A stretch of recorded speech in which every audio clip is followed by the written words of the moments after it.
17 سالہ جنرل محمد بن قاسم کی دستان و شجاعت قسط نمبر 22 عصمت مآب دشیدہ حصہ سوں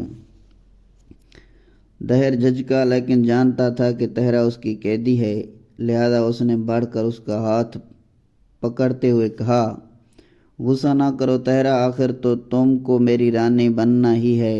تہرا نے اپنا ہاتھ چھڑاتے ہوئے کہا، چھوڑ دو، میرا ہاتھ چھوڑ دو۔ دہر نے اس کی طرف جھکتے ہوئے کہا، ضد نہ کرو، تو میری قیدی ہے۔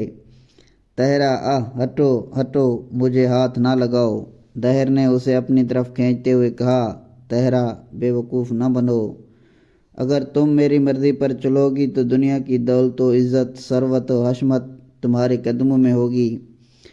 تہرا نے بیچو خم کھاتے ہوئے کہا، میں کچھ نہیں چاہتی، مجھے سب سے زیادہ اپنی عصمت عزیز ہے اور میں اسے ہی چاہتی ہوں۔ دہر نے بگڑتے ہوئے کہا، عصمت، نادان لڑکی، عصمت کے رہتے ہوئے عزت و دولت نہیں مل سکتی تہرا، اور مجھے ان چیزوں کی ضرورت نہیں ہے۔ دہر، اگر تم بخوشی رضا مند نہ ہوگی تو پھر جبر کیا جائے گا۔ تہرا اٹھ کر کھڑی ہو گئی۔ اس نے جوش و غضب سے کہا، جبر؟ جبر؟ تم جبر کر کے میری جان تو لے سکتی ہو مگر عصمت نہیں لے سکتے۔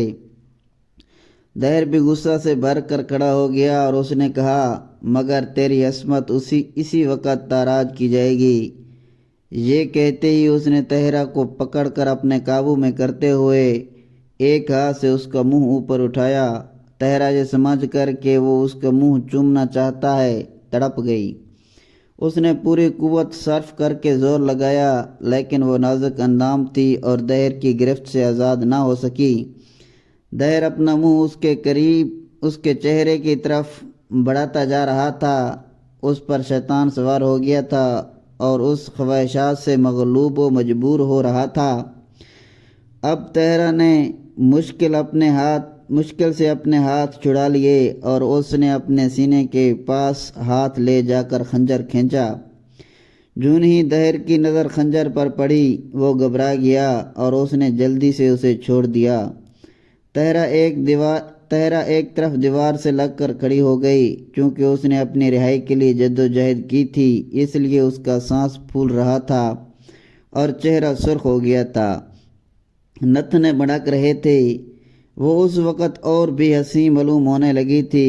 اس کے ہاتھ میں خنجر تھا اور خنجر لیے کھڑی تھی۔ دہر کھڑا اسے نہایت غضبناک نگاہوں سے دیکھ رہا تھا اور کھو رہا تھا۔ کچھ سوچ کر اس نے تلوار کھینچی اور کہا، کیا تو چاہتی ہے کہ تہرا میں تیرا خاتمہ کر دوں؟ تہرا نے کہا، بے عزتی کی زندگی سے موت 1000 درجہ بہتر ہے۔ دہر، ابھی سمجھ لے، ایک طرف دولت ہے، عزت ہے اور دوسری طرف موت ہے، ذلت ہے۔ تہرا، جس کو تم ذلت کہتے ہو وہ عصمت مآب کے لیے عزت ہے، اور جسے تم موت کہتے ہو وہ عزت کی زندگی ہے۔ دہر نے بگڑ کر کہا، اچھا تم مرنا چاہتی ہو تو تیار ہو جاؤ۔ دہر تلوار لے کر بڑھا۔ اس کا خیال تھا کہ تہرا ڈر جائے گی، لیکن وہ بھی نہ ڈری اور خنجر ہاتھ میں لیے بدستور کھڑی رہی۔ دہر نے اس کے قریب جا کر اس پر تلوار کا ہاتھ مارا۔ تہرا جلدی سے اچھل کر وہاں سے دور جا کر کھڑی ہوئی۔ دہر پھر اس کی طرف لپکا اور اس نے پھر حملہ کرنا چاہا۔ دفعتاً آواز آئی کہ ٹھہرو راجن۔ اس آواز کو سن کر دہر اور تہرا دونوں حیران کھڑے کے کھڑے دیکھتے رہ گئے۔